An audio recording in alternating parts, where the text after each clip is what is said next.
ಶ್ರೀ ಗುರುಭ್ಯೋ ನಮಃ. ಯೋಂತಃ ಪ್ರವಿಶ್ಯ ಮಮ ವಾಚಮಿಮಾಂ ಪ್ರಸುಪ್ತಾಂ ಸಂಜೀವಯಚ್ಚಖಿಲಶಕ್ತಿಧರ ಸ್ವಧಾಮ್ನ ಅನ್ಯಾಂಶ್ಚ ಹಸ್ತಚರಣಶ್ರವಣತ್ವಗಾದೀನ್ ಪ್ರಾಣಾನ್ನಮೋ ಭಗವತೆ ಪುರುಷಾಯ ತುಭ್ಯಂ.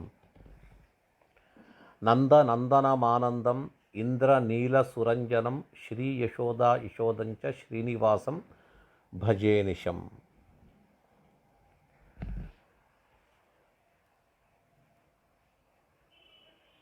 ಭಗವಂತನ ಅವತಾರಗಳು ಅನಂತ ರೂಪಗಳು ಆ ಪರಮಾತ್ಮನದು. ಅದರಲ್ಲಿ ದಶಾವತಾರಗಳನ್ನು ನಾವೊಂದು ಪ್ರಧಾನವಾಗಿ ಇಟ್ಕೊಳ್ಳುತ್ತಿದ್ವಿ. ಕಾರಣ ಬ್ರಹ್ಮದೇವರ ಪ್ರತಿ ಹಗಲಲ್ಲಿ ಆಗ್ತದೆ ಅನ್ನುವ ಉದ್ದೇಶ. ಆ ದಶಾವತಾರಗಳಲ್ಲಿ ರಾಮ, ಕೃಷ್ಣ, ನರಸಿಂಹ, ವಾಮನ ಆ ರೂಪಗಳು, ಅದರ ಬಗ್ಗೆ ಆದಷ್ಟು ಎಲ್ಲರೂ ಕೂಡ ತಿಳಿದುಕೊಂಡಿರ್ತೀವಿ. ಪ್ರಕೃತ ಕೃಷ್ಣಾವತಾರದ ಬಗ್ಗೆ ಕೆಲವೊಂದು ಮಹತ್ವಗಳನ್ನು, ಕೆಲವೊಂದು ವಿಷಯಗಳನ್ನು ತಿಳಿದುಕೊಳ್ಳುವ ಪ್ರಯತ್ನವನ್ನು ಮಾಡೋಣ. ಕೃಷ್ಣಾವತಾರದ ಸಂದರ್ಭ ಹೇಗಿತ್ತು? ಭೂದೇವಿ ದೈತ್ಯರ ಕಾಟವನ್ನು ತಾಳಲಾರದೆ, ಆ ಭಾರ ಹೊರೆಯಲಾರದೆ ಬ್ರಹ್ಮದೇವರ ಮುಂದೆ ತಾನು ತನ್ನ ಕಷ್ಟ ಹೇಳಿಕೊಂಡಾಗ ಆ ಬ್ರಹ್ಮದೇವರು ಅವಳನ್ನು ಕರೆದುಕೊಂಡು ಇನ್ನನೇಕ ದೇವತೆಗಳನ್ನು ಕರೆದುಕೊಂಡು ಕ್ಷೀರ ಸಮುದ್ರ ತೀರಕ್ಕೆ ಹೋಗಿ ಸಮುದ್ರಶಾಹಿಯಾದ ಪರಮಾತ್ಮನ ಪ್ರಾರ್ಥನೆ ಮಾಡಿದಾಗ ಅವನು ಅವತಾರ ಮಾಡಿದ ಅಂತ ಕೇಳಿದ್ದೀವಿ. ಆದರೆ ಹಾಗೆ ಕೃಷ್ಣ ಎನ್ನುವ ಒಂದು ಹೊಸ ರೂಪ ಬೇಕಾಗಿತ್ತ? ಭಗವಂತ ತಾನೇನು ಬಯಸ್ತಾನೆ? ಧರ್ಮದ ಸ್ಥಾಪನೆ, ಅಧರ್ಮದ ನಿರ್ಮೂಲ, ದುಷ್ಟರ ಶಿಕ್ಷಣೆ, ಶಿಷ್ಟರ ರಕ್ಷಣೆ. ಇವುಗಳು ಮಾಡುವುದಕ್ಕೆ ಅದೇ ಸಮಯದಲ್ಲಿ ಭಗವಂತನ 2 ಅವತಾರಗಳು ಈಗಾಗಲೇ ಆಗಿತ್ತು. ಒಂದು ಪರಶುರಾಮ ರೂಪ, ಎರಡನೇದು ವೇದವ್ಯಾಸ ರೂಪ. ವೇದವ್ಯಾಸರು ಶಾಸ್ತ್ರಗಳ ರಚನೆ, ಧರ್ಮದ ವ್ಯವಸ್ಥೆ ಮಾಡುತ್ತಾ ಉಪದೇಶಕರಾಗಿದ್ದರು. ಪರಶುರಾಮ ದೇವರು ದುಷ್ಟರ ನಿಗ್ರಹ ಮಾಡ್ತಾ ಇದ್ದರು. ವೇದವ್ಯಾಸರು ಬರೀ ಶಾಸ್ತ್ರ ಹೇಳ್ತಾರ್ರಿ, ಅವರಿಗೆ ಯುದ್ಧ, ಶಸ್ತ್ರ, ಅಸ್ತ್ರ, ಬಲ ಗೊತ್ತಿಲ್ಲ ಅಂತಂತೀರಾ? ಹಾಗನ್ನುವಲಕ್ಕೆ ಬರೋದಿಲ್ಲ. ಏಕೆಂದರೆ ಪರಮಾತ್ಮನ ಯಾವುದೇ ಅವತಾರವಾಗಲಿ ಪೂರ್ಣವಾಗಿರುತ್ತದೆ. ಪರಾಶ್ಯ ಶಕ್ತಿ ವಿವಿಧೈವ ಶ್ರೂಯತೆ ಸ್ವಾಭಾವಿಕಿ ಜ್ಞಾನ ಬಲಕ್ರಿಯಾಚ ಅಂತ ವೇದ ಹೇಳುತ್ತದೆ. ಪರಮಾತ್ಮನ ಯಾವುದೇ ರೂಪ ತಗೊಳ್ರಿ, ಮೂಲ ರೂಪದಲ್ಲಿ ಎಷ್ಟು ಬಲ, ಶಕ್ತಿ, ಜ್ಞಾನಗಳಿರ್ತವೋ ಅಷ್ಟೇ ಇರುತ್ತೆ. ವೇದವ್ಯಾಸರಿಗೂ ಬಲದಲ್ಲಿ, ಯುದ್ಧದಲ್ಲಿ, ಶಸ್ತ್ರಾಸ್ತ್ರಗಳನ್ನು ಬಿಡುವ ವಿಚಾರದಲ್ಲಿ ಯಾವುದಕ್ಕೂ ಕೊರತೆ ಇಲ್ಲ. ಬೇಡ, ಲೋಕದೃಷ್ಟಿಯಿಂದ ವೇದವ್ಯಾಸರಿಗೆ ಇಲ್ಲ ಅಂತ ನೀವು ತಿಳಿದರೂ ಪರಶುರಾಮ ದೇವರಿದ್ದಾರೆ ದುಷ್ಟರನ್ನು ಚೆನ್ನಾಗಿ ಮರ್ದಿಸಿ ಶಿಷ್ಟರನ್ನು ಅನುಗ್ರಹ ಮಾಡುವುದಕ್ಕೆ. ವೇದವ್ಯಾಸರು ಶಾಸ್ತ್ರ, ಪಾಠ, ಪ್ರವಚನ, ಗ್ರಂಥ ರಚನೆ ಮಾಡುತ್ತಾರೆ. ಹೀಗೆ 2 ರೂಪಗಳಿದ್ದು ಸಾಕಷ್ಟು ಕಾರ್ಯವನ್ನು ಮಾಡುವ ಶಕ್ತಿ ಇದ್ದರು. ಮತ್ತು ಭಗವಂತ ಇನ್ನೊಂದು ಕೃಷ್ಣ ಎನ್ನುವ ಹೊಸ ರೂಪ ತೆಗೆದುಕೊಳ್ಳಬೇಕಾದ ಅವಶ್ಯಕತೆ ಏನಿತ್ತು? ಇದು ಕೆಲವರಿಗೆ ಇರುತ್ತೆ. ಕೆಲವರು ಏನೇ ಇರಲಿ, ಭಗವಂತ ಏನು ಮಾಡಿದರೂ ಒಳ್ಳೆಯದು ಅಂತ ಸರಿಗೆ ಹೋಗಿಸ್ಕೊಳ್ಳೋರು ಇರ್ತಾರೆ. ಅದಲ್ಲ, ನಮಗೆ ನಿರ್ದಿಷ್ಟವಾಗಿ ಈ 3ನೇ ರೂಪ ಅವಶ್ಯವಾಗಿ ಬೇಕಾಗಿತ್ತು, ಯಾಕೆ ಅದು ಅನ್ನುವ ಕಾರಣ ಬೇಕು. ಅದರ ಬಗ್ಗೆ ಆಲೋಚನೆ ಮಾಡಿದಾಗ ಅವಶ್ಯ ಬೇಕಾಗಿತ್ತು ಕೃಷ್ಣಾವತಾರ ಅನ್ನುವ ರೂಪ. ಕಾರಣ ಇಷ್ಟೇ, ರಾಮಾವತಾರ ಕಾಲದಲ್ಲಿ ಹತರಾದ ದೈತ್ಯರೆಲ್ಲರೂ ಮತ್ತು ತಿರುಗಿ ಅವರು ಈ ದ್ವಾಪರ ಯುಗದಲ್ಲಿ ಉತ್ತಮ ರಾಜರ ಮನೆತನದಲ್ಲಿ, ಅರ್ಥಾತ್ ಕ್ಷತ್ರಿಯ ವಂಶದಲ್ಲಿ ರಾಜರಾಗೇ ಹುಟ್ಟಿ ಬಂದರು. ಅವರು ತಮ್ಮ ಆ ಕುಲಕ್ಕೆ, ಆ ರಾಕ್ಷಸರ ಜೀವನಕ್ಕೆ, ಆ ಚೇತನಕ್ಕೆ ತಕ್ಕಂತೆ ಅದು ಸಹಜ ಸ್ವಭಾವದಂತೆ ಲೋಕಪೀಡತ ಅನ್ನೋದು, ಧರ್ಮವನ್ನು ಶೋಷಣೆಗೊಳಿಸೋದು, ಪ್ರಜೆಗಳಿಗೆ ಹಿಂಸೆ ಕೊಡ್ತಕ್ಕಂಥದ್ದು, ಇವುಗಳಿಂದ ಕೂಡಿ ಅವರು ಹುಟ್ಟಿ ಬಂದರು. ಅಂತಹವರನ್ನು ನಿಗ್ರಹ ಮಾಡಬೇಕು ಅಂದರೆ ಭಗವಂತ ಇನ್ನೊಂದು ಅವತಾರ ತಗೋಬೇಕಾಗಿ ಬಂತು. ಏನೇ ಆಗಲಿ ವೇದವ್ಯಾಸರು ಈ ಕೆಲಸ, ಪರಶುರಾಮ ದೇವರು ಈ ಕೆಲಸ ಮಾಡಬಹುದಲ್ಲ. ನೋಡೋಣ ಅದು ಯಾಕೆ ಆಗಲಿಲ್ಲ. ಶಕ್ತಿ ಇಲ್ಲ ಅಂತ ಆಗಲಿಲ್ಲ. ವೇದವ್ಯಾಸ ದೇವರಿಗೆ ಅಂದಿನ ದುಷ್ಟ ಕ್ಷತ್ರಿಯರನ್ನು ಕೊಲ್ಲುವುದಕ್ಕೆ ಸ್ವಲ್ಪ ಅವರು ಸ್ತಬ್ಧರಾಗಿ ನಿಲ್ಲಬೇಕಾಗಿ ಬಂತು. ಅದಕ್ಕೆ ಕಾರಣ ಆ ಕೌರವರ ಒಟ್ಟಿಗೆ ಅವರಿಗಿರ್ತಕ್ಕಂಥ ಒಂದು ಬಂಧುತ್ವದ ದೇಹ ಸಂಬಂಧ. ಧೃತರಾಷ್ಟ್ರ ಆಗಲಿ, ಪಾಂಡುರಾಜನೇ ಆಗಲಿ, ವಿದುರನಾಗಲಿ ವೇದವ್ಯಾಸರ ಅನುಗ್ರಹದಿಂದ ಹುಟ್ಟಿದವರು. ಅನುಗ್ರಹ ಅಂದರೆ ಆ ಕಥೆ ಗೊತ್ತಿದೆ. ಅಂಬಿಕಾ ಅಂಬಾಲಿಕಾ ಅವರಲ್ಲಿ ಮಕ್ಕಳು ನಿಂತು ಹೋದಾಗ, ವಿಚಿತ್ರ ವೀರ್ಯ ಚಿತ್ರಾಂಗದ ಮರಣ ಹೊಂದಿದಾಗ ಸತ್ಯವತಿಯ ಮಾತಿನಂತೆ ವೇದವ್ಯಾಸರು ಬಂದರು. ಆದರೂ ನೀನು ಬಯಸಿದಂತೆ ನಾನು ಆ ಪರಸ್ತ್ರೀಯರಲ್ಲಿ ನಾನು ಸಂತಾನ ಕೊಡುವುದಿಲ್ಲ, ಆದರೂ ನಿಯೋಗ ಪದ್ಧತಿಯಿಂದ ಆದರೂ ನಾನು ಅವರನ್ನು ಅನುಗ್ರಹ ಮಾಡ್ತೀನಿ. ಯಾವುದದು ಅಂತಂದರೆ ನನ್ನ ದೃಷ್ಟಿಯಿಂದ ಮಾತ್ರ. ನನ್ನ ದೃಷ್ಟಿಯನ್ನು, ನನ್ನ ರೂಪವನ್ನು ತಳೆದುಕೊಳ್ಳುವ ಶಕ್ತಿ ಇದ್ದರೆ ಸಾಕು ಅವರಿಗೆ ಮಕ್ಕಳು ಹುಡ್ತಾರ ಅಂತ ಕೇವಲ ದೃಷ್ಟಿ ಮಾತ್ರದಿಂದೇ ಮಕ್ಕಳನ್ನು ಅವರಿಗೆ ಕೊಟ್ಟರು. ಅದರಿಂದ ಇವರೆಲ್ಲ ಹುಟ್ಟಿ ಬಂದರು. ದುರ್ಯೋಧನ, ಧೃತರಾಷ್ಟ್ರ, ಇದು ದುರ್ಯೋಧನ, ಯಾವುದು ಧೃತರಾಷ್ಟ್ರ, ಪಾಂಡುರಾಜ, ವಿದುರ, ಆ 3 ಜನ ಮಾತ್ರ ಅವರಿಂದ ಹುಟ್ಟಿ ಬಂದರು. ಆ ಧೃತರಾಷ್ಟ್ರ ಮಕ್ಕಳಾಗಿ ದುರ್ಯೋಧನ, ದುಶ್ಯಾಸನ, ಕರ್ಣಾದಿ ಅದು ಮತ್ತು ಅವನ ಸ್ನೇಹಿತನಾದ ಕರ್ಣ ಇವರೆಲ್ಲ ವೇದವ್ಯಾಸರಿಗೆ ಮೊಮ್ಮಕ್ಕಳಾದರು. ಇವರನ್ನು ಹೇಗೆ ಕೊಲ್ಲಬೇಕು? ಇವರು ಏನಾದರೂ ವೇದವ್ಯಾಸರ ವಿರೋಧ ಮಾಡಿದರೆ ಹಾಗೆ ಕೊಲ್ಲಬಹುದಾಗಿತ್ತು. ವೇದವ್ಯಾಸರು ಆಗಾಗ್ಗೆ ಪ್ರಕಟರಾಗಿ ಕೌರವ ಸಭೆಗೆ ಬಂದು ಧಾರ್ಮಿಕ ವಿಚಾರಗಳನ್ನು ಹೇಳುತ್ತಾ ಇದ್ದರೂ ಕೂಡ ದುರ್ಯೋಧನಾದಿಗಳಿಗೆ ಮನಸ್ಸಿಲ್ಲದೆ ಹೋದರೂ ಮೌನವಾಗಿ ವೇದವ್ಯಾಸರಂದರೆ ಹಿರಿಯವರು, ನಮ್ಮ ಬಂಧುಗಳು, ನಮ್ಮ ಪಿತಾಮಹ ಅಂತ ಹೇಳಿ ಕೂತ್ಕೊಳ್ತಾ ಇದ್ದರು. ಇಷ್ಟ ಇಲ್ಲದರೂ ಕೇಳುತ್ತಾ ಇದ್ದರು.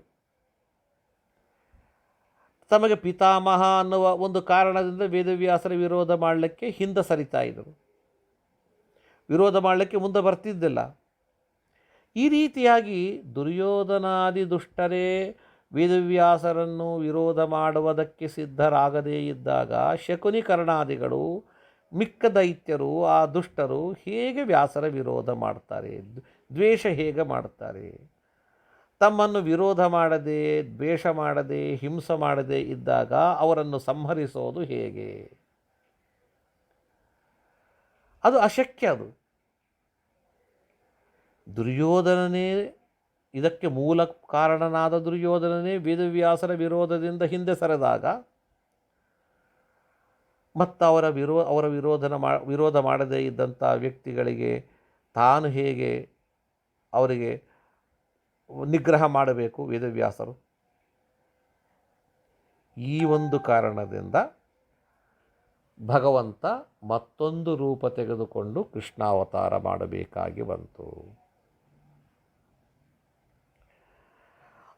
ಪರಶುರಾಮ ದೇವರ ವಿಚಾರವಂತೀರ ಅಲ್ಲಿ ಹಾಗೆಯೇ ಇತ್ತು. ರಾಜರ ಸಮೂಹವೆಲ್ಲ ಒಟ್ಟಾಗಿ ಪರಶುರಾಮ ವಿರೋಧ ಮಾಡಲಿಕ್ಕೆ ಸಿದ್ಧವಿದ್ದಿಲ್ಲ. ಇದಕ್ಕೆ ಕಾರಣ ಅಂದಿನ ರಾಜರು ಎಲ್ಲರೂ ಕೂಡ ಎಲ್ಲ ಕ್ಷತ್ರಿಯರು ಪರಶುರಾಮರ ಹತ್ತಿರ ವಿದ್ಯಾಭ್ಯಾಸಕ್ಕೆ ಬಂದವರು. ಕೆಲವರು ಪರಶುರಾಮ ದೇವರಲ್ಲಿ ಸಾಕ್ಷಾತ್ತಾಗಿ ಶಾಸ್ತ್ರ ಇವುಗಳನ್ನು ಅಧ್ಯಯನ ಮಾಡಿದರು. ಕೆಲವರು ಪರಶುರಾಮ ದೇವರ ಶಿಷ್ಯರಲ್ಲಿ ಮಾಡಿದರು. ಆ ನಿಟ್ಟಿನಲ್ಲಿ ನೋಡಿದಾಗ ಭೀಷ್ಮಾಚಾರ್ಯರು, ದ್ರೋಣಾಚಾರ್ಯರು, ಕೃಪಾಚಾರ್ಯರು, ಕರ್ಣ ಇವರೆಲ್ಲರೂ ನೇರವಾಗಿ ಪರಶುರಾಮ ದೇವರಲ್ಲಿ ಅಧ್ಯಯನ ಮಾಡಿರ್ತಕ್ಕಂಥ ವ್ಯಕ್ತಿಗಳು. ಉಳಿದವರು ಪರಶುರಾಮ ದೇವರ ಶಿಷ್ಯರಾಗಿರ್ತಕ್ಕಂಥ ದ್ರೋಣಾಚಾರ್ಯರಲ್ಲಿ ಅಧ್ಯಯನ. ಪ್ರಕೃತ ದುರ್ಯೋಧನನಾಗಲಿ, ದುಶ್ಯಾಸನ ಅವರೆಲ್ಲರೂ ಇತರ ದೇಶದ ರಾಜಕುಮಾರರು ದ್ರೋಣಾಚಾರ್ಯರಲ್ಲಿ ಅಧ್ಯಯನ ಮಾಡಿದ್ದವರು. ಹೀಗಾಗಿ ಪರಶುರಾಮ ದೇವರ ವಿರೋಧ ಮಾಡಲಿಕ್ಕೆ ಅವರು ಯಾರೂ ಸಿದ್ಧರಾಗಿಲ್ಲ. ಶಿಷ್ಯರು, ಅವರು ನನ್ನ ಗುರುಗಳು, ನಾವು ಶಿಷ್ಯರು ಹಾಗೂ ಪ್ರಶಿಷ್ಯರು, ಹೀಗಿತ್ತು. ದೊಡ್ಡ ತೊಂದರೆ ಉಂಟಾಯಿತು. ಪರಶುರಾಮ ದೇವರ ಜೊತೆಗೆ ವಿದ್ಯಾ ಸಂಬಂಧ ಅದೇ ಕಾರಣ. ಇನ್ನೊಂದು ಕಾರಣ ಅವರ ಬಗ್ಗೆ ಭಯ. ಎಲ್ಲರಿಗೂ ಹೆದರಿಕೆ ಪರಶುರಾಮ. ಏನಾದರೂ ಮಾತನಾಡುವ ಒಂದು ಅಕ್ಷರ ಹೆಚ್ಚಾದರೂ, ಒಂದು ಪದ ಹೆಚ್ಚಾದರೂ ನಮ್ಮ ಕುತ್ತಿಗೆ ಕಡಿದು ಬಿಡುತ್ತಾರೆ ಕೊಡ್ಲಿಯಿಂದ ಅಂತ ಒಂದು ಹೆದರಿಕಿತ್ತು. ಅದರಿಂದ ವಿರೋಧ ಮಾಡಲಿಕ್ಕೆ ಹೆದರಿ ಸಾಯ್ತಾ ಇದ್ದರು. ಯಾರೂ ಮುಂದಕ್ಕೆ ಬರಲಿಲ್ಲ. ವಿದ್ಯಾ ಸಂಬಂಧದ ವಿರೋಧ, ಹೆದರಿಕೆಯ ವಿರೋಧ. ಹೀಗಾಗಿ ಆ ಹೆದರಿಕೆಯ ಒಂದು ಕಾರಣ, ವಿದ್ಯಾ ಸಂಬಂಧದ ಒಂದು ಕಾರಣ. ಈ ಎರಡೂ ಕಾರಣಗಳಿಂದ ಪರಶುರಾಮರ ಮೇಲೆ ದ್ವೇಷ ಬರಲಿಲ್ಲ. ಹೀಗಾಗಿ ವೇದವ್ಯಾಸರಾಯಿತು, ಪರಶುರಾಮ ದೇವರಾಯಿತು. ಅವರು ಮಾಡಬೇಕಾದಂಥ ಆವತ್ತಿನ ಕಾಲದಲ್ಲಿ ದುಷ್ಟ ಸಂಹಾರ ಆಗಬೇಕಾಯಿತು. ಭಾಳ ದುಷ್ಟರು ಕೂತ್ಬಿಟ್ಟಿದ್ದಾರೆ. ಭೂಮಿಗೆ ಭಾರ ಬೆಳೆದು ಹೋಗ್ತಾ ಇದೆ. ನೀತಿ ಧರ್ಮಗಳು ದಿನದಿನಕ್ಕೆ ಅದು ಸಂಕೋಚವಾಗಿ ಹೋಗ್ತಾ ಇದೆ. ಮತ್ತು ಅಂತಹ ಹೊತ್ತಿನಲ್ಲಿ ಯಾರು ಮಾಡಬೇಕು? ಅದಕ್ಕೆ ಭಗವಂತ ವಿಚಾರ ಮಾಡಿದ. ಇನ್ನು ಮುಂದೆ ನಾನು ಅವತಾರ ಮಾಡಿದರೆ ಯಾವ ವಿದ್ಯಾ ಸಂಬಂಧವೂ ಇರಬಾರದು, ದೇಹ ಸಂಬಂಧವೂ ಇರಬಾರದು. ವೇದವ್ಯಾಸ ದೇವರಿಗಿದ್ದಂತೆ ದೇಹ ಸಂಬಂಧ, ಪರಶುರಾಮ ದೇವರಿಗಿದ್ದಂತೆ ವಿದ್ಯಾ ಸಂಬಂಧ ಇರಬಾರದು. ಎರಡನೇದಾಗಿ ಬ್ರಾಹ್ಮಣ ಕುಲದಲ್ಲಿ ಹುಟ್ಟಬಾರದು. ಬ್ರಾಹ್ಮಣರಾಗಿ ಬಿಟ್ಟರೆ ಅವ್ರ ಪಾಡಿಗೆ ಅವರಿದ್ದಾರೆ, ನಮ್ಮ ಪಾಡಿಗೆ ಬರಲಿಲ್ಲ, ನಾವ್ಯಾಕೆ ದ್ವೇಷ ಮಾಡಬೇಕು ಅಂತ ದೂರ ಕೂತೋ ರಾಕ್ಷಸರೂ ಇದ್ದಾರೆ, ದುಷ್ಟರೂ ಇದ್ದಾರೆ. ಆದ್ದರಿಂದ ಇವು ಯಾವೂ ನಿರ್ಬಂಧಗಳು ಇರಬಾರದು ಅಂತ ಆ ನಿರ್ಬಂಧಗಳಿಂದ ದೂರವಾಗಿ ಕ್ಷತ್ರಿಯ ಕುಲದಲ್ಲೇ ಹುಟ್ಟಿ ಅವರ ದ್ವೇಷಕ್ಕೆ ಉರಿಯುವ ಬೆಂಕಿಯಲ್ಲಿ ಆಜ್ಯ ಹಾಕಿದಂತೆ ಆಗಬೇಕು ಅಂತ ಕೃಷ್ಣನು ಆ ಕ್ಷತ್ರಿಯ ಕುಲದಲ್ಲಿ ಅವತಾರ ಮಾಡಿದ. ಇದು ಮುಖ್ಯ ಕಾರಣವಾಗಿತ್ತು. ಅಷ್ಟೇ ಅಲ್ಲ, ಅಂದಿನ ರಾಜಕೀಯ ಸ್ಥಿತಿಯೇ ಅಸ್ತವ್ಯಸ್ತವಾಗಿತ್ತು. ಹೇಗಿತ್ತು ಆವಾಗ? ಏನಾದರೂ ಒಂದು ವ್ಯವಸ್ಥೆ ಮಾಡಬೇಕು ಅಂತಂದರೆ ನ್ಯಾಯದ ವ್ಯವಸ್ಥೆ, ಧರ್ಮದ ವ್ಯವಸ್ಥೆ ಯಾವುದರನ್ನು ಅವಲಂಬಿಸಿಕೊಂಡೇ ಇತ್ತು ಅಂದರೆ ಧರ್ಮನ್ಯಾಯ ವ್ಯವಸ್ಥಾಯಾಂ ಕಾರಣಂ ಬಲಮೇವಹಿ. ಒಂದು ಧರ್ಮದ ವ್ಯವಸ್ಥೆ, ನ್ಯಾಯದ ವ್ಯವಸ್ಥೆ, ನೀತಿಗಳ ನಿರ್ಧಾರಣ ಇವುಗಳ ವಿಚಾರದಲ್ಲಿ ಬಲ ಮುಖ್ಯ ಕಾರಣವಿದೆ. ಯಾರಿಗೆ ಬಲವಿದೆಯೋ ಅದೇ ಆ ಬಲವುಳ್ಳವರೇ ನಿರ್ಣಯ ಮಾಡ್ತಿದ್ದರು. ಅವರಲ್ಲಿರ್ತಕ್ಕಂಥ ಅಧಿಕಾರ ಬಲ ಆಗಬಹುದು, ಸಂಪತ್ತಿನ ಬಲ ಆಗಬಹುದು, ಜನದ ಬಲ ಆಗಬಹುದು. ಅವೇ ಅವರವರ ಧರ್ಮ ಕರ್ಮಗಳನ್ನು ನಿಯಂತ್ರಿಸುತ್ತಾ ಇತ್ತು. ಶಾಸ್ತ್ರದ ಮಾತುಗಳು, ಧರ್ಮದ ಉಪದೇಶಗಳು ಮರೆಮಾಚಿ ಹೋಗಿತ್ತು. ರಾಜರೆಲ್ಲರೂ ಕೂಡ ಧರ್ಮಕ್ಕೆ ತಲೆಬಾಗದೆ ತಲೆ ಎತ್ತಿ ನಿಂದಿರ್ತಾ ಇದ್ದರು, ಬೆಲೆ ಕೊಡ್ತಿದ್ದಿಲ್ಲ. ತಮ್ಮ ಸ್ವಾರ್ಥಕ್ಕೆ ಅವರು ನಿಂತು ಬಿಟ್ಟಿದ್ದರು. ತಾವು ಹೇಳಿದ್ದೇ ಧರ್ಮ. ಯಾವನಿಗೆ ಭುಜಬಲವಿದೆಯೋ ಅವರೇ ಅಧಿಕಾರಿಗಳು, ಅವರು ಮಾಡಿದ್ದೇ ನ್ಯಾಯ.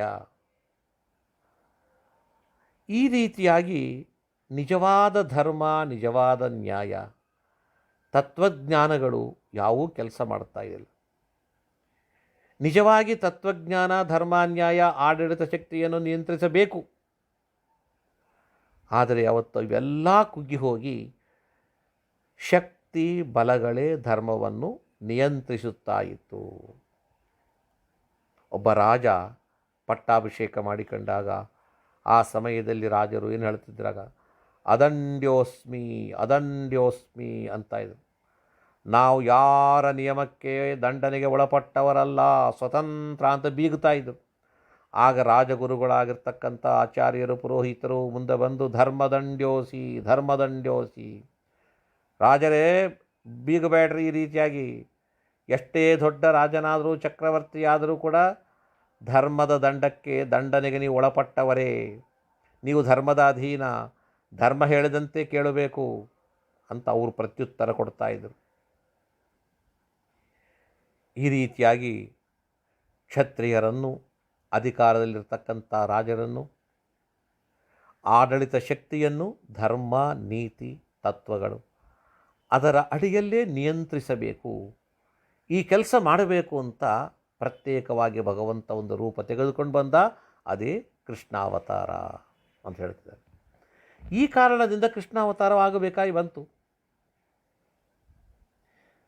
ಇನ್ನೊಂದು ವಿಚಾರ, ಆ ಕ್ಷತ್ರಿಯರಲ್ಲಿ ರಾಜ್ಯದಲ್ಲಿ ಯಾರೇ ಅಧರ್ಮವನ್ನು ಆಚರಿಸಿದಾಗ ಅದನ್ನು ತಡೆಯಬೇಕಾದವರು ಯಾರು? ರಾಜನ ಮೇಲೆ ರಾಜಚಕ್ರವರ್ತಿ ಇದ್ದರೂ ಅವನಿಗೆ ತಡೆಯೋ ಶಕ್ತಿ ಇರೋದಿಲ್ಲ. ಅದನ್ನು ತಡೆಯೋರು ಯಾರು ಅಂದರೆ ಧರ್ಮಾಚಾರ್ಯರು, ಜ್ಞಾನಿಗಳು, ಜ್ಞಾನವೃದ್ಧರು, ಹಿರಿಯರು. ಹಾಗೆ ಆ ದುರ್ಯೋಧನಾದಿ ದುಷ್ಟರು, ಕಂಸಾದಿ ಮೂರ್ಖರು, ಪ್ರಮುಖರು ಅವರು ಏನು ಮಾಡಿದರು? ಯಾರು ಜ್ಞಾನವೃದ್ಧರು ಅಂದರೆ ಅತ್ಯಂತ ಜ್ಞಾನಿಗಳು, ಧರ್ಮಶಾಸ್ತ್ರದ ಮರ್ಮವನ್ನು ಬಲ್ಲವರು, ಧರ್ಮಾಚಾರ್ಯರು, ಅವರನ್ನೇ ನಾವು ನಮ್ಮ ಹತೋಟಿಯಲ್ಲಿ ತರೋಣ. ನಾವು ಮಾಡ್ತಕ್ಕಂಥ ಅಧರ್ಮಕ್ಕೆ ಅವರನ್ನೇ ಪರಿವರ್ತಿಸೋಣ. ಅಧರ್ಮವನ್ನೇ ಧರ್ಮ ಅಂತ ಉತ್ತರ ಕೊಡಬೇಕು ಅವರು. ಹಾಗೆ ಮಾಡಿಕೊಳ್ಳೋಣ. ಅವರ ಧರ್ಮ ನೀತಿ ಅದು ಅವರ ಬಾಯಿಂದ ಹೊರಗೆ ಬಾರದೇ ಇದ್ದಂತೆ ನಾವು ಹಣದಿಂದ ಅಥವಾ ಅವರಿಗೆ ಮರ್ಯಾದಾ ಗೌರವ ನೀಡಿ ವಶ ಮಾಡಿಕೊಳ್ಳೋಣ. ಅಂದರೆ ಆ ವ್ಯಕ್ತಿಗಳು ನಾವುಗಳು ಮಾಡುವ ಯಾವುದೇ ಅನ್ಯಾಯ, ಮೋಸ ಅವುಗಳನ್ನು ತಡೆಯಲಿಕ್ಕೆ ಬರಬಾರದು, ವಿರೋಧ ಮಾಡಬಾರದು. ಆದ್ದರಿಂದ ಧರ್ಮಬಲ್ಲವರನ್ನು, ಜ್ಞಾನಿಗಳನ್ನು ನಮ್ಮ ವಶದಲ್ಲಿ ಇಟ್ಟುಕೋಬೇಕು ಅಂತ ಆಜ್ಞೆಯನ್ನು ಹಾಕಿಬಿಟ್ಟಿದ್ದ ದುರ್ಯೋಧನ. ಅದರಂತೆ ನಡ್ಕೊಳ್ತಾ ಇದ್ದರು. ಭೀಷ್ಮಾಚಾರ್ಯರು ಎಷ್ಟು ದೊಡ್ಡ ಜ್ಞಾನಿಗಳು, ಎಷ್ಟು ಸೂಕ್ಷ್ಮ ಧರ್ಮವನ್ನು ಬಲ್ಲವರು. ಮಹಾಭಾರತದ ಆನುಶಾಸನಿಕ ಪರ್ವದಲ್ಲಿ, ಶಾಂತಿ ಪರ್ವದಲ್ಲಿ ಭೀಷ್ಮಾಚಾರ್ಯರ ವಿಶ್ವರೂಪವನ್ನು ನೋಡಬಹುದು ನಾವಲ್ಲಿ. ಎಷ್ಟು ಧರ್ಮ, ಎಷ್ಟು ನೀತಿ ಹೇಳ್ತಾರೆ. ದ್ರೋಣಾಚಾರ್ಯರು ಯಾರು? ಸಾಕ್ಷಾತ್ ಬೃಹಸ್ಪತಿಯ ಅವತಾರ. ಸಾಕ್ಷಾತ್ ಬೃಹಸ್ಪತಿಯ ಒಂದು ರೂಪನೇ ದ್ರೋಣಾಚಾರ್ಯರು. ದ್ರೋಣಾಚಾರ್ಯ ಬಗ್ಗೆ ಮಹಾಭಾರತ ಹೇಳ್ತದೆ, ಜಿಹ್ವಾಗ್ರೇ ಚತುರೋ ವೇದಾನ್, ಹಸ್ತಾಗ್ರೇ ಶಶರಂ ಧನು, ಉಭಯಂ ದ್ರೋಣ ಸಾಮರ್ಥ್ಯಂ ಶಾಪಾದಪಿ ಸರಾದಪಿ. ಅವರ ಕೈಯ ತುದಿಯಲ್ಲಿ ಧನುರ್ಬಾಣಗಳು, ಶಸ್ತ್ರಾಸ್ತ್ರಗಳಿತ್ತು. ಜಿಹ್ವಾಗ್ರೇ ಚತುರೋ ವೇದ, ಅವರ ನಾಲಿಗೆ ತುದಿಯಲ್ಲಿ 4 ವೇದಗಳು ತಾಂಡವವಾಡ್ತಾ ಇತ್ತು. ಕೈಯಲ್ಲಿ ಅನೇಕ ಶಸ್ತ್ರಾಸ್ತ್ರಗಳಿತ್ತು. ಈ ಉಭಯವೂ ಅವರ ದ್ರೋಣರ ಸಾಮರ್ಥ್ಯ. ಶಾಪಾದಪಿ ಶರಾದಪಿ, ಶಸ್ತ್ರಾಸ್ತ್ರಗಳಿಂದ ಹತಹಾಕ್ತಿದ್ರು, ಬೇಡ ಶಾಪದಿಂದಲೂ ಹತಹಾಕ್ತಿದ್ರು. ಕ್ಷತ್ರಬಲದಿಂದ, ಬ್ರಾಹ್ಮಬಲದಿಂದ, ಎರಡರಿಂದಲೂ ಮಾಡ್ತಾಯಿದ್ರು. ಇಂಥವರು ದ್ರೋಣಾಚಾರ್ಯರು, ಕೃಪಾ ಅಶ್ವತ್ಥಾಮಾಚಾರ್ಯರು, ಕರ್ಣ, ಶಲ್ಯ, ಇವರೆಲ್ಲರೂ ಕೂಡ ಎಷ್ಟು ದೊಡ್ಡದು. ಅದಕ್ಕೆ ಹೇಳ್ತಾರೆ, ಅರ್ಥಮಾನ ಪ್ರದಾನಾಭ್ಯಾಂ ಸಂಜಹಾರ, ದುಡ್ಡು, ಗೌರವ ಇವುಗಳನ್ನೆಲ್ಲ ನೀಡಿ ಎಲ್ಲರನ್ನೂ ವಶ ಮಾಡಿಕೊಳ್ಳೋಣ ಅಂತ ವಶ ಮಾಡಿಕೊಂಡ್ಬಿಟ್ಟಿದ್ದಂಥದ್ದು ದುರ್ಯೋಧನ. ಅದರಂತೆ ಅವತ್ತಿನ ದೊಡ್ಡ ದೊಡ್ಡ ಜ್ಞಾನಿಗಳಾದ ಬ್ರಾಹ್ಮಣರನ್ನು, ಧರ್ಮಾಚಾರ್ಯರನ್ನು, ಧಾರ್ಮಿಕ ಪ್ರಮುಖರನ್ನು ತನ್ನ ವಶದಲ್ಲೇ ಇಟ್ಕೊಂಡ್ಬಿಟ್ಟಿದ್ದ. ನಿತ್ಯದಲ್ಲಿ ಅವರಿಂದ ಪೋಷಿತರಾಗ್ತಾ ಇದ್ದರು. ಅವರು ಯಾವುದೇ ಸಮಯದಲ್ಲಿ ತನ್ನ ಯಾವ ಅಧರ್ಮವನ್ನು ತಡೆಯಲಾರದಂತೆ ಅವರನ್ನೇ ಕೊಂಡು ಬಿಟ್ಟಿದ್ದ, ಅವರ ವ್ಯಕ್ತಿತ್ವವನ್ನೇ ಕೊಂಡಿದ್ದ, ಅಥವಾ ಅವರೇ ಮಾರಾಟ ಹೋಗಿದ್ದರು, ಯಾವುದಾದ್ರೂ ಒಂದೇ ಅರ್ಥ. ಒಮ್ಮೊಮ್ಮೆ ಆ ಪ್ರಮುಖರಿಗೆ, ಧಾರ್ಮಿಕ ಮುಖಂಡರಿಗೆ, ಜ್ಞಾನಿಗಳಿಗೆ ಅನ್ನಿಸ್ತಾ ಇತ್ತು, ಅಯ್ಯೋ ದಾಕ್ಷಿಣ್ಯಕ್ಕೆ ಸಿಲುಕಿ ಬಿಟ್ಟಿದ್ದೇವೆ, ದೊಡ್ಡ ಅನ್ಯಾಯ, ಇದನ್ನು ನಾವು ಇದು ಅನ್ಯಾಯ ಅಂತ ತಿಳಿದರೂ ಕೂಡ ತಡೆಯಲಿಕ್ಕೆ ಸಾಧ್ಯವಾಗ್ತಾ ಇಲ್ಲ, ನಮ್ಮ ಉಪಜೀವನಕ್ಕಾಗಿ ಇಂಥ ಭ್ರಷ್ಟ ಕೆಲಸವನ್ನು ಮಾಡಿವಿ, ನಾವು ಭ್ರಷ್ಟರಾಗಿವೆ ಅಂತ ಅವರೆಲ್ಲರೂ ಮಲಮಲ ಮರುಗುತ್ತಿದ್ರಂತ. ಯಾವುದೇ ವ್ಯಕ್ತಿ ಹಣಕ್ಕಾಗಿ ಕೈ ಚಾಚಿದ ವ್ಯಕ್ತಿ, ಕೀರ್ತಿ ಗೌರವಗಳಿಗೆ ಬಲಿಯಾದ ವ್ಯಕ್ತಿ, ತನ್ನ ವ್ಯಕ್ತಿತ್ವವನ್ನು ಮಾರಿಕೊಳ್ಳತಕ್ಕಂಥವನು ಅನ್ಯಾಯವನ್ನು ತಡೆಯುವ ಯೋಗ್ಯತೆಯನ್ನು ಕಳೆದುಕೊಳ್ಳುತ್ತಾನಂತ. ಇಂತಹ ಕಾಲ ಬಂದಿತ್ತು. ಅದನ್ನು ಪರಿಹಾರ ಮಾಡಿ ಗೋಬ್ರಾಹ್ಮಣ ಪರಿಪಾಲಕನಾಗಿ ಬ್ರಾಹ್ಮಣ್ಯ ಮತ್ತು ಧರ್ಮಾಚಾರ್ಯರ ಸ್ಥಾನ ವ್ಯಕ್ತಿತ್ವಗಳ ಮಹತ್ವ ಸ್ಥಾಪನೆ ಆಗಬೇಕು ಅಂತ ಭಗವಂತ ಬಯಸಿದ. ಅದಕ್ಕೆ ಕೃಷ್ಣ ಅವತಾರ ಮಾಡಿದ. ಒಟ್ಟಾರೆ ತಾತ್ಪರ್ಯ ಇಷ್ಟೇ ನೋಡಿ, ಏನೂ ಇಲ್ಲ. ಯಾವುದೇ ದುಷ್ಟರನ್ನು ಹತಹಾಕಬೇಕು ಅಂತಂದರೆ ಅವರ ಕಾಲ ಪರಿಪಕ್ವವಾಗಬೇಕು. ಅವರ ಕಾಲ ಪರಿಪಕ್ವವಾಗಬೇಕು ಅಂದರೆ ಅವರು ಆ ದುಷ್ಟತನ ಮೇಲೆ ಬರಬೇಕು. ಮೇಲೆ ಬರಬೇಕು ಅಂದರೆ ದ್ವೇಷ ಮಾಡಬೇಕು, ಸೋತ್ತಮ ದ್ರೋಹ ಮಾಡಬೇಕು. ವೇದವ್ಯಾಸ ಪರಶುರಾಮರಲ್ಲಿ ಆ ದ್ರೋಹ ಮಾಡಲಿಕ್ಕೆ ಅವರಿಗೆ ಸಾಧ್ಯವಾಗಲಿಲ್ಲ, ಅವರೂ ತಡೆಯಲಿಲ್ಲ. ಅದಕ್ಕಾಗಿಯೇ ಪರಮಾತ್ಮ ಇವರನ್ನು ತಡೆದು ಇವರನ್ನು ತಮಸ್ಸಿನಲ್ಲಿ ಹಾಕಬೇಕಾಗಿದೆ. ಅದಕ್ಕೆ ಪ್ರತ್ಯೇಕ ಅವತಾರ ತಗೊಳ್ಳೇಬೇಕಾಗಿ ಬಂತು. ಇದು ಅವಶ್ಯಕವಾಗಿತ್ತು. ಅದಕ್ಕೆ ಕೃಷ್ಣಾವತಾರ ಪರಮಾತ್ಮ ಮಾಡಿದ ಅನ್ನೋದನ್ನು ನಾವು ಭಾಗವತ, ಭಾರತ, ಹರಿವಂಶಗಳ ಮೂಲಕ ನಮಗೆ ತಿಳಿದು ಬರ್ತಾ ಇದೆ. ಅದ್ಭುತವಾಗಿರ್ತಕ್ಕಂಥ ವಿಚಾರಗಳು ನಮ್ಮ ವೇದವ್ಯಾಸರು, ಶುಕಾಚಾರ್ಯರು ತಿಳಿಸ್ತಾ ಬಂದಿದ್ದಾರೆ. ಈ ಭಾರತ, ಭಾಗವತ, ಹರಿವಂಶ ಇತ್ಯಾದಿ ಅನೇಕ ಪ್ರಮೇಯಗಳು, ಅದಕ್ಕೆ ತಕ್ಕ ನಮ್ಮ ಶ್ರೀಮದ್ ಆಚಾರ್ಯರ ಜಗದ್ಗುರುಗಳಾದ ಆಚಾರ್ಯರ ನಿರ್ಣಯ ಗ್ರಂಥಗಳಿಂದ ಎಷ್ಟೋ ಅಪೂರ್ವ ಕೃಷ್ಣನ ವಿಚಾರಗಳು, ಕೃಷ್ಣ ತತ್ವ ಹೊರಗೆ ಹೊಮ್ಮಿ ಬಂದಿದೆ. ಅವುಗಳು ಇನ್ನು ವಿದ್ಯವಿಲ್ಲದೆ, ಜ್ಞಾನವಿಲ್ಲದೆ ಇರುವಂಥ ಸಾಧಾರಣ ಮನುಷ್ಯರು, ಪುರುಷರಾಗ್ಬೋದು, ಸ್ತ್ರೀಯರಾಗ್ಬೋದು, ಶಾಸ್ತ್ರಾರ್ಥ ಜ್ಞಾನವಿಲ್ಲದೆ ಇರತಕ್ಕಂಥ ಸಾಧಾರಣ ಮನುಷ್ಯರಿಗೂ ಈ ಕೃಷ್ಣ ತತ್ವ ತಲುಪಿಸಬೇಕು ಅಂತ ಆಚಾರ್ಯರು ಹಾಗೂ ವೇದವ್ಯಾಸರು ಚೆಲ್ಲಿದ ಬೆಳಕಿನಲ್ಲಿ ನಡೆದು ಬಂದ ನಮ್ಮ ಹರಿದಾಸವರ್ಯರು, ನರಹರಿತೀರ್ಥರಿಂದ ಮೊದಲಾಗಿ ಶ್ರೀಪಾದರಾಜರು, ವ್ಯಾಸರಾಜರು, ವಾದಿರಾಜರು, ಪುರಂದರದಾಸರು, ಕನಕದಾಸರು ಹಾಗೂ ಪ್ರಸನ್ನ ವೆಂಕಟದಾಸರು, ವಿಜಯದಾಸರು, ಗೋಪಾಲದಾಸರು, ಜಗನ್ನಾಥದಾಸರೇ ಮುಂತಾಗಿರ್ತಕ್ಕಂಥ ಮಹನೀಯರೆಲ್ಲರೂ ಕೂಡ ಆ ತತ್ವಗಳನ್ನು ತಿಳಿದುಕೊಂಡು ಆ ತತ್ವಗಳನ್ನು ಚೆನ್ನಾಗಿ ಸಾಧಾರಣ ಮನುಷ್ಯರ ಮನದಲ್ಲಿ ಹೊಕ್ಕುವಂತೆ ಅವರು ತಮ್ಮ ಸಾಹಿತ್ಯವನ್ನು ರಚಿಸಿಕೊಟ್ಟರದನ್ನು.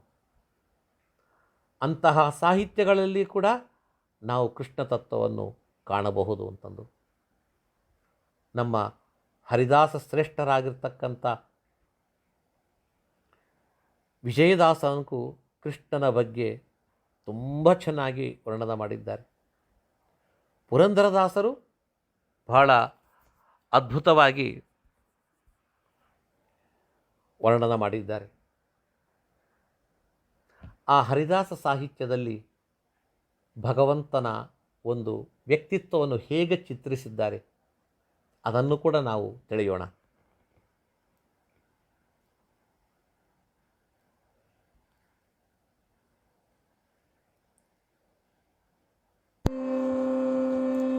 ಭಕ್ತಜನ ಪಾಲಕ ಭಕ್ತಿ ಸುಖದಾಯಕ ಮುಕ್ತೀಶ ದೀನ ಬಂಧೋ ಕೃಷ್ಣ ಮುಕ್ತೀಶ ದೀನ ಬಂಧೋ. ಭಕ್ತಜನ ಪಾಲಕ ಭಕ್ತಿ ಸುಖದಾಯಕ ಮುಕ್ತೀಶ ದೀನ ಬಂಧೋ ಕೃಷ್ಣ ಮುಕ್ತೀಶ ದೀನ ಬಂಧೋ. ಯುಕ್ತಿಯಲ್ಲಿ ನಿನ್ನಂಥ ದೇವರನು ನಾ ಕಾಣೆ ಸತ್ಯವತಿ ಸುತನೆ ಕಾಯೋ ಕೃಷ್ಣ ಸತ್ಯವತಿ ಸುತನೆ ಕಾಯೋ. ಯುಕ್ತಿಯಲ್ಲಿ ನಿನ್ನಂಥ ದೇವರನು ನಾ ಕಾಣೆ ಸತ್ಯವತಿ ಸುತನೆ ಕಾಯೋ ಕೃಷ್ಣ ಸತ್ಯವತಿ ಸುತನೆ ಕಾಯೋ. ಭಕ್ತಜನ ಪಾಲಕ ಭಕ್ತಿ ಸುಖದಾಯಕ ಮುಕ್ತೀಶ ದೀನ ಬಂಧೋ ಕೃಷ್ಣ ಮುಕ್ತೀಶ ದೀನ ಬಂಧೋ. ಆನಂದ ತೀರ್ಥ ಮುನಿಯ ಧ್ಯಾನಿ ಪರಸಂಗ ಆನಂದದಲ್ಲಿ ನಿಲ್ಲಿಸೋ ಕೃಷ್ಣ ಆನಂದದಲ್ಲಿ ನಿಲ್ಲಿಸೋ.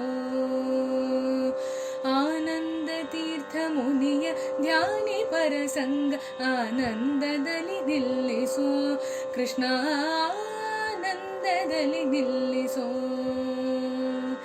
ದೀನ ಜನ ಮಂದಾರ ನೀನೆಂದು ನಂಬಿದೆನು